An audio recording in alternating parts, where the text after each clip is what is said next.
Get your glow back. I've spoken about this before on the channel. People that self-pleasure to explicit content on a regular basis, they lose the spark that they once had in their eyes. They are a shadow of their former self. They are essentially walking zombies. They walk around constantly with a cloud over their head. They are not their usual self. That's the danger of this destructive habit, is that it just drains you, literally, but also of your spirit, of your soul. And it pushes you away from the things that you used to enjoy. Perhaps you used to be the kind of guy that would go out with his friends, socialize, play football. You know, maybe used to play the saxophone in the evenings or the piano. Now you just lay there in bed most evenings, just feasting your eyes out on a bunch of pixelated women, some real, some not real. AI. Believe me, I saw a very sad story of a guy that fell in love with an AI and just kept giving it money. And it's just the state of men today. How we have fallen. It's really sad. Now, of course, there's always good news. The good news is that at any moment, if you make a conscious decision that this will no longer be you, things can start to improve for you. But you have to make that firm decision that I refuse to be this guy. You've got to look at yourself in the mirror, man. Like, just look at yourself. When was the last time you actually stopped and you looked at yourself in the mirror for more than a minute? You know, some of you guys now, you hate yourself so much you can't even look at yourself in the mirror. You catch a glimpse, you look away straight away. You hate yourself. You hate what you have become. You're a fat, individual who has just let himself go in every way. A serial masturbator. And this may sound funny, but believe me, there are guys out there, I've coached many, daily, sometimes several times a day. And even if they don't have the desire to get one out, they still go on the sites. It's just part of their life now. They have to spend a portion of their day on these sites. It's how they feel comfort. And I've said this before. I believe personally that people that watch a lot of explicit content online, for them it's more so of a stress management tool rather than a self-pleasure tool, if that makes sense. So they don't do it for the pleasure, they do it because they're stressed and this kind of comforts them. But they're not actually enjoying what they're doing. They're not. They know that what they are doing is pathetic. They know that. And that's why a lot of us guys, we experience that clarity after engaging in something like this. We don't feel good because we know it's a pathetic waste of time. We know that it only harms you. It doesn't help you in any way. We know that it isolates you, stops you from going out with your friends. We know that it stops you from working out. And it leads to one negative habit after the other. Remember, everything affects everything. No event is isolated, meaning if you watch a load of pornography, you're most likely not going to feel motivated to go to the gym, which means you start skipping the gym, which means that you probably start eating a load of crap because you're like, well, there's no point. I'll go next week, whatever. And so you allow yourself to engage in one destructive habit after the other. And before you know it, you've lost total control. You're now on autopilot. Every day you watch porn, you eat a load of shit, you stay in bed all evening, you don't go out. And then 6 months go by, a year goes by, and you don't even recognize the man you see in the mirror anymore. And that's scary. You should definitely be afraid of the consequences of letting yourself go. Get the glow back. How do you get the glow back? You first of all make a firm decision that I refuse to be this guy.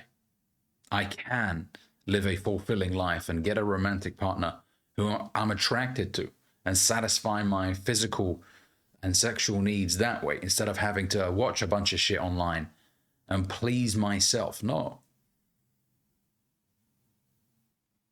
Start to do the difficult things again. Force yourself to go back into the gym. Yes, force, even if it's for 20 minutes, 30 minutes. Break the loop, break the cycle of just one destructive habit after the other. Tell yourself, no, today I'm going to the gym. I don't care. I'm going to force myself. You know, if you work from home, stop working from home for a while. Break the chain. Go to a cafe. Go to a hotel lobby. Work from there. You got to be proactive. You got to participate in your own rescue. You can't continue to operate on autopilot and expect that somehow things will just change themselves. No, they will get worse. Things will get worse if you're not careful. And isolation is a very dangerous thing. If you're by yourself all the time, it's not healthy for you. You know, when you abstain from this filth, you start getting yourself back. You start noticing that you're interested in things that you used to be interested in. Maybe you pick up the guitar again after 6 months of not playing it. You find yourself joining jiu-jitsu, you know, learning a language. You start to do things that you were almost chained from doing before. You felt like you were a prisoner. So now you've experienced freedom again. Now you want to go out there and start to do things again that are productive, that are enjoyable, that release dopamine on a much slower basis instead of the very fast rush that you get from just feasting your eyes out on a bunch of explicit content, right? You start getting that fulfillment because over a period of 6 months, a year, you've learned a bit of a language, you've improved your skills on the piano. It's much more long lasting, that is. And then because you're naturally more happy with how your life is, more content, you're more attractive now. Your energy is more attractive to women. You know, I've said this before. You can kind of tell when a guy is just addicted to pornography. When you meet him, he's looking down, avoids eye contact. And the reason I can say that confidently is I've coached a lot of guys that have struggled with this habit. And they all share that in common. They struggle to get their words out. They can't look at me on a call when I'm speaking to them, you know, directly. They're kind of like looking to the side. Yeah, I'm struggling with it, you know, and I'm not making fun of obviously what they're going through because it's a serious thing. But this is a byproduct of engaging in this for so long, is that you lose confidence. You lose self-esteem. You're not like, yeah, nice to meet you, this and this, you know, you lose that.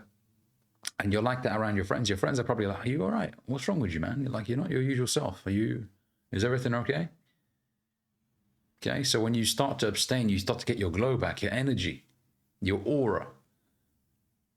You know, you're a lot more magnetic now. And women can feel a change in your energy. Now you're not busting one off twice a day. Now you're retaining, you're using that sexual energy to hit the gym harder, to learn a new instrument. You know, I've said this before, the book, Think and Grow Rich, which is somewhere over there. You know, Napoleon Hill talks about sexual transmutation, harnessing your sexual energy to better yourself, right? It's a real thing. It's not a quirky thing to say, you know, for the sake of self-improvement. No. Harnessing that energy changes you. And if you've ever retained for a while, you also know that your workouts are a lot stronger than if you're busting one off every day. You're tired. You find your muscles are weak. You're not getting your 1 rep max. You know, you're just tired. You're just kind of going through the motions. But when you retain and you avoid doing that, you know, you want to get to a point, gentlemen, where you don't need to self-pleasure. Why? Because you're an attractive man who can get women in real life. Self-pleasure should never be really something that you do. Right? So get your glow back. Start to move in the right direction. You know, you don't have to continue the way that you've been operating. Things can change. That's the good news. Things can change, and they will change if you make a firm decision and you force growth. Like I said, instead of working from home, you go to a cafe. You force yourself to go to the gym. You tell your friend, we're going definitely tomorrow. You tell somebody else so that now you're not just going to let yourself down. If you say no, you're going to let somebody else down. So you're less likely now. Okay? things will get better. Thanks for watching. Give this video a like. Let me know your thoughts as well down below. And if you're new here, consider subscribing to the channel. Catch you guys in the next video.